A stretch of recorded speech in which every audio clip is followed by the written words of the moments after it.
Can Wicked drown out Sisu's testosterone rampage this weekend? Stick around and find out.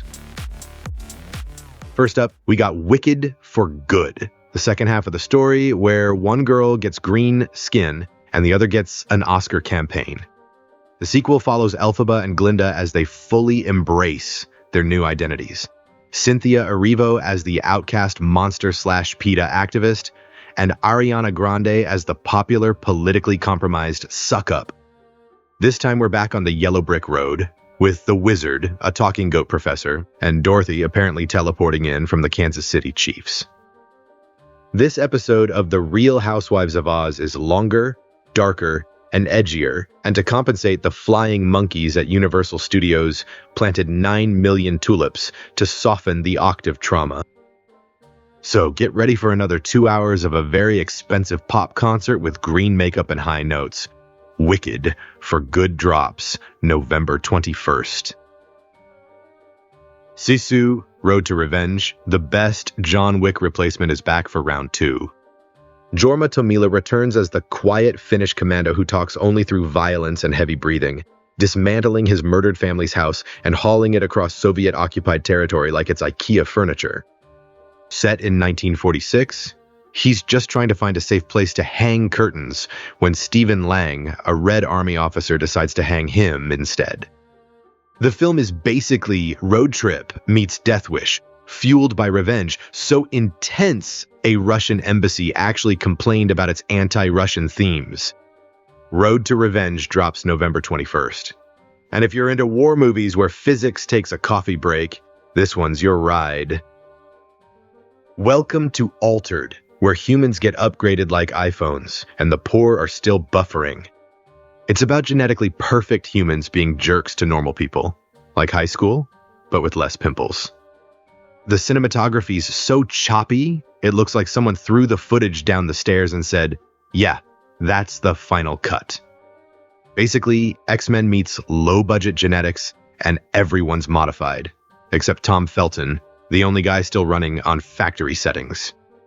There's chaos, explosions, and dialogue that sounds deep if you mute it.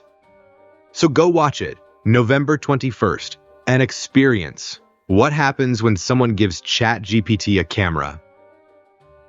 Brendan Fraser is back as a struggling actor in Rental Family, and this time he's literally renting himself out as a fake family member in Tokyo. He's basically an emotional Frankenstein, getting paid to fill the voids in other people's lives. At least OnlyFans creators are honest about the transaction. He's a fake boyfriend, fake son, fake best friend, basically catfishing, but make it legal, and somehow being an NPC in other people's lives teaches him about love and connection. The film sneaks in real feels under all the fake smiles, making you wonder if sometimes lies are the only family you get. Rental Family drops November 21st. Perfect for anyone who's ever wanted a better cast in their own life. November 21st brings us the Zodiac Killer Project, which ironically isn't about the Zodiac Killer. It's a documentary about the documentary the director failed to make about the Zodiac Killer.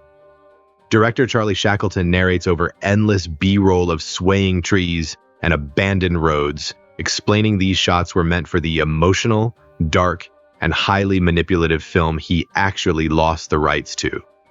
It's a 2-hour tantrum highlighting every lazy camera trick, every overused moody music cue, and every attempt to manipulate the audience for cheap emotional payoff. So tune in November 21st for this cinematic act of revenge, because even if the Zodiac's still missing, this film proves irony isn't. With such a limited selection this week, Wicked for Good is gonna dominate the box office. Singing Witches, massive budget, it's a Broadway bully. But our pick of the week is Sisu, Road to Revenge.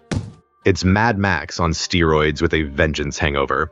Pure, unstoppable Finnish rage, giving you ample fuel to survive the Black Friday stampedes in the Best Buy parking lot.